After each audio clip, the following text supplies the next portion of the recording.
É ver em cada dia um novo dia pra viver. E em cada anoitecer, com as bênçãos do luar, sonhar. Olá pessoal, tudo bem? Meu nome é Nicolas, eu sou da cidade de Uberlândia, faço parte da Mocidade Espírita Paulo de Tarso e hoje eu vim aqui conversar com vocês um pouquinho a respeito do tema Criminologia e Espiritismo. Para começar, eu trouxe algumas perguntas que vão dar um norte para o nosso assunto. Vamos lá? A primeira pergunta é a seguinte: o que leva algumas pessoas a praticar crimes? Segunda pergunta é uma consequência da primeira. A pessoa foi lá e praticou o crime. Os criminosos têm recuperação? Terceira pergunta: qual a visão do Espiritismo sobre o problema da criminalidade e da violência? A última pergunta: qual a solução apresentada pela doutrina espírita para essa questão? Será que a gente consegue responder esses questionamentos até o final da nossa conversa? Vamos lá! Para começar, eu queria falar com vocês de uma parte mais doutrinária do lado jurídico e não do lado espírita. Vamos lá! Vamos falar um pouquinho sobre as ciências criminais. Só para vocês terem noção, quando nós começamos a estudar a respeito das causas, o que levava as pessoas a praticarem crimes, algumas coisas que começaram a surgir hoje são inimagináveis. Só para vocês terem uma ideia. A primeira coisa que era analisado eram os fatores antropológicos. Antropológicos são aqueles fatores inerentes, que pertencem ao homem mesmo, como por exemplo a fisionomia. Será que determinada pessoa, pela fisionomia dela, daria para a gente analisar se ela poderia ou não cometer um crime? A anatomia do corpo, a fisiologia, a questão hereditária, até mesmo as disposições cromossômicas. Se a pessoa tinha ou não distúrbios hormonais, tinha ou não deficiências de vitaminas no corpo, se ela tinha traumatismos provocados por acidentes, alguma enfermidade mental ou conflitos psicológicos. Quando a gente olha para isso hoje, parece até uma aberração, né? Como que eu vou analisar se uma pessoa ela está mais preponderante, está mais predisposta a cometer um crime pelo seu lado físico? Nós começamos então a ter uma evolução desses dados. Chegamos no ponto sociológico. No ponto sociológico, o que nós vamos ter? Um lar desestruturado, que não dá então outras possibilidades. Como assim? Não sei se vocês já chegaram a acompanhar, mas quem nunca viu, tem disponível no YouTube um documentário chamado Falcão, os Meninos do Tráfico. Lá é feita uma análise dos jovens e das crianças moradores de favelas da periferia, de como eles enfrentam, como eles chegam no mundo do crime. Só para vocês terem uma ideia, uma das brincadeiras preferidas das crianças no documentário era uma brincadeira chamada Polícia e Ladrão, em que as crianças preferiam ser o ladrão. Então o exemplo que eles tinham era esse. Além disso, a gente pode falar também de influências de amizades, falta de educação. E quando eu falo de falta de educação aqui, não estou falando da educação de você fazer falta de educação com outra pessoa, não ter educação para com outra pessoa. Aqui nós estamos trabalhando a falta de acesso à educação, instrução, desamor, desamparo moral, pobreza, fome, riqueza também. Todos esses fatores sociológicos aí podem levar ao crime. Outro fator que nós temos é o fator ambiental. O clima e o espaço físico também interferindo nas questões que levariam ao crime. Aí vem um outro questionamento. Será que esses fatores são absolutos? Será que esses fatores são determinantes? Aí nós vamos ver que não, né? O que seria determinante? O que seria preponderante, um fator decisivo? Analisando espiritualmente agora, nós vamos ver que um fator preponderante, um fator determinante, é o espírito. Se nós pegarmos lá Mateus capítulo 15, versículo de 11 a 19, nós vamos dizer o seguinte, prestem atenção. Não é o que entra pela boca que macula o homem. O que sai da boca do homem é o que o macula. O que sai da boca procede do coração, e é o que o torna impuro, porquanto do coração é que partem os maus pensamentos, os assassínios, os adultérios, as fornicações, os latrocínios, os falsos testemunhos, as blasfêmias e as maledicências. Então olha aqui, gente, é aquilo que nós já temos dentro de nós. As questões espirituais não é o que entra, mas o que sai. Então o que será que nós estamos cultivando dentro de nós? O Evangelho segundo o Espiritismo, Kardec traz o seguinte para nós ainda. Todas as virtudes e todos os vícios são inerentes ao espírito. Então, pessoal, o espírito, analisando essa passagem de Mateus aqui e essa citação de Allan Kardec lá no Evangelho segundo o Espiritismo, será muito mais decisivo, preponderante do que as questões envolvendo o lado sociológico, o lado ambiental e muito mais ainda que o lado antropológico, certo?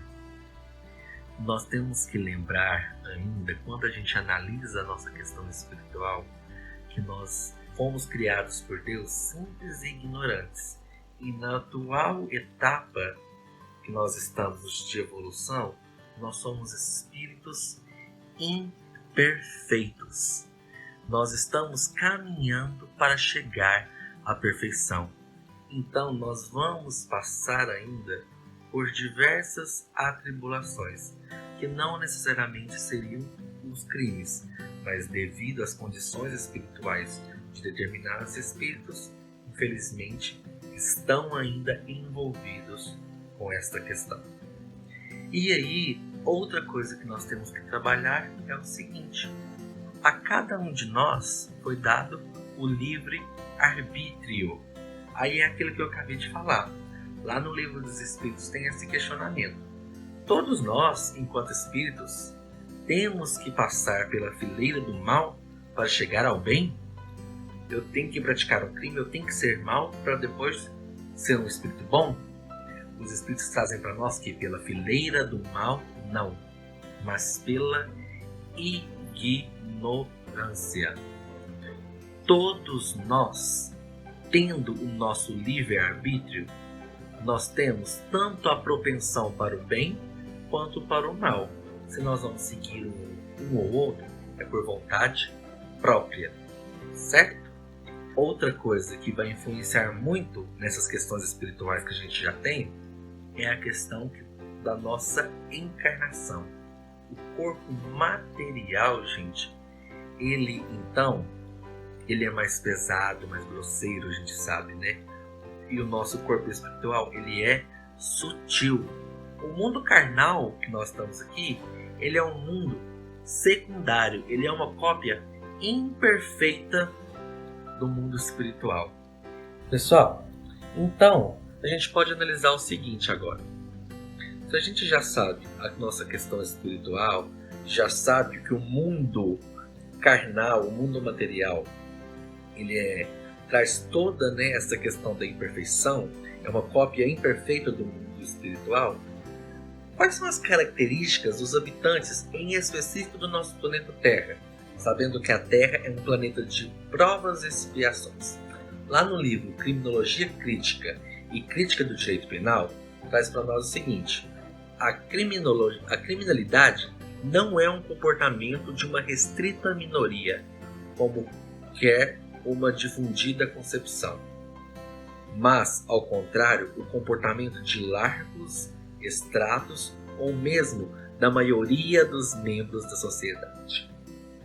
Eu acho interessante nessa parte aqui, certa vez questionaram o Chico o seguinte: Chico, quem é o criminoso? E o Chico respondeu: os criminosos somos nós que não fomos descobertos. Quando a gente fala da nossa condição espiritual, nós ainda tendemos ao erro. Mas não significa que nós vamos cometê-lo. Isso é uma escolha própria, uma vontade própria. Mas aí, o que é interessante analisar dessa fala do Chico? Hoje, quando a gente liga a TV, liga o rádio, ou então está lendo algum artigo na internet, a gente vê os grandes crimes que chocam a sociedade. Mas os pequenos crimes cometidos no dia a dia, às vezes aquela furada de fila, eu peguei uma coisa sem ninguém ver, passo despercebido, a gente não acha tão importante. Mas a gente tem que pensar também que as pessoas que cometem grandes crimes, elas começaram com pequenos crimes. Não sendo descobertas, achando que foi tranquilo, passaram a cometer crimes maiores. Então a gente tem que prestar atenção nisso também, né? E falando disso, de mundos de provas e expiações, a gente tem aqui o seguinte. Lá no Evangelho segundo o Espiritismo, Kardec traz a seguinte passagem para nós, capítulo 3, item 7. Num hospital, ninguém vê senão doentes estropiados. Numa penitenciária, vêm-se reunidas todas as torpezas, todos os vícios. Pois bem, figura-se a terra como um subúrbio, um hospital, uma penitenciária, e ela é simultaneamente tudo isso, e compreender-se-á porque as aflições sobrelevam os gozos. Olha mais uma vez aqui falando para nós, se nós estamos no mundo de provas e expiações, é como se a terra fosse um grande hospital. E quem procura um hospital? As pessoas que estão doentes, os necessitados. Então, nós ainda temos necessidades, nós precisamos reparar. E a Terra, como um planeta de provas e expiações, nos dá essa possibilidade. Ah, mas por que eu estou na Terra? Eu não poderia ir para um mundo mais evoluído? Adianta você, por exemplo, que não sabe nada sobre a matemática do ensino médio, pular o ensino fundamental? Adianta nós, que estamos numa condição espiritual inferior à de outros planetas, irmos para lá? Qual será o aprendizado? Será que nós iríamos compreender de verdade? Fica a reflexão aí, né? Pessoal, então, a Terra seria um lugar de exílio para espíritos rebeldes à lei de Deus. Está lá também no Evangelho. Aí nós vamos ver que a influência da matéria sobre nós é muito grande. Nós temos lá no Livro dos Espíritos a seguinte questão. Por que razão a crueldade forma o caráter predominante dos povos primitivos? E os Espíritos sabiamente trazem para nós que a matéria prepondera sobre o Espírito. Ou a questão da conservação pessoal é ainda maior do que qualquer coisa, né? De estar vivo, faz com que os espíritos naquela condição cometam inclusive crueldades. Nós, nessa condição de primitivismo, não temos ainda o senso moral. Há uma falta de desenvolvimento. O senso moral existe como um princípio, mas ainda ele não está desenvolvido. E aí nós vamos lembrar das categorias de evolução espiritual. Nós ainda nessa condição de que nós estamos na categoria de espíritos impuros. Precisamos das oportunidades reencarnatórias para reparar essas questões, certo? E ainda existem espíritos numa condição ainda pior. Joana de Ângeles, lá no livro Leis Morais da Vida, traz para nós o seguinte: condicionamentos passados fortemente fixados no espírito traz para nós o que? Maus hábitos, ainda uma viciação no mal. Aquela pessoa que se compraz, fica feliz de fazer o mal e ver o mal. Nesse ponto da nossa conversa, eu acho que já está claro que, além da análise das ciências criminais, das questões sociológicas, das questões ambientais e até um pouco das questões antropológicas, o espírito é um fator decisivo e preponderante aí na questão da criminalidade. Mas, então, nós analisamos todas as questões que envolvem a condição do espírito, o planeta onde ele está, as condições espirituais do planeta, as condições desse espírito enquanto ser em evolução e tudo mais. Mas agora vem uma outra questão. A obsessão pode ter relação com o crime? Nós temos lá no Livro dos Espíritos o seguinte questionamento: por que permite Deus que os espíritos nos incitem ao mal? Olha que resposta dos espíritos. Os espíritos imperfeitos são instrumentos próprios a pôr em prova a fé e a constância dos homens na prática do bem. Desde que sobre ti atuam influências más, é que as atrai desejando o mal, porquanto os espíritos inferiores correm a te auxiliar no mal, logo que desejes praticá-lo. Se fores propenso ao assassínio, terás em torno de ti uma nuvem de espíritos a te alimentarem no íntimo esse pendor. Ou seja, nós só vamos atrair espíritos obsessores se nós estivermos na mesma sintonia que eles. Então, se eu estiver em outra sintonia, eu não vou atrair espíritos que têm esse tipo de pensamento. Onde encontrar a cura? Como pensar numa solução para a criminalidade? Nós vamos começar aqui então falando da educação. Lá no Livro dos Espíritos, na questão 796, Kardec faz o seguinte questionamento: no estado atual da sociedade, a severidade das leis penais não constitui uma necessidade? Aí os espíritos trazem o seguinte: uma sociedade depravada certamente precisa de leis severas. Infelizmente, essas leis mais se destinam a punir o mal depois de feito do que a secar a fonte. Mas qual seria a solução? Os espíritos continuam: só a educação poderá reformar os homens, que então não precisarão mais de leis tão rigorosas. Então, pessoal, nós temos aqui que a educação é a chave para o progresso espiritual, moral e também o progresso do lado físico aqui do nosso planeta Terra, certo? Além disso, nós temos o seguinte: dentro dos presídios, dentro das penitenciárias, nós deveríamos ter então o processo de ressocialização. Nós tínhamos que preparar esses detentos, esses criminosos, para voltar à sociedade, já que eles são enfermos, doentes da alma.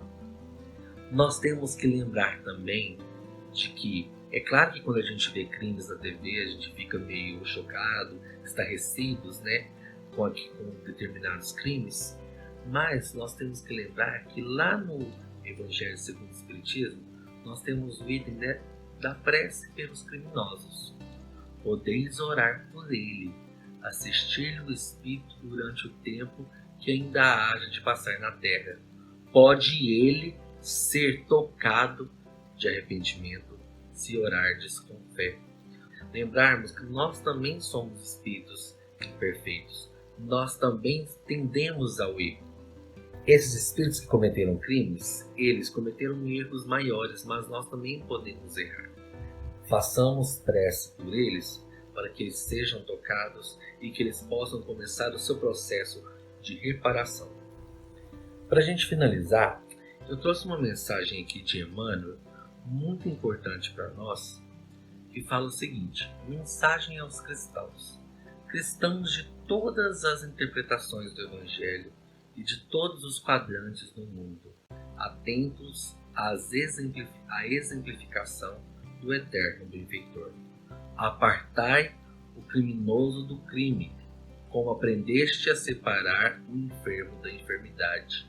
Educai o irmão transviado, enquanto curais o companheiro doente.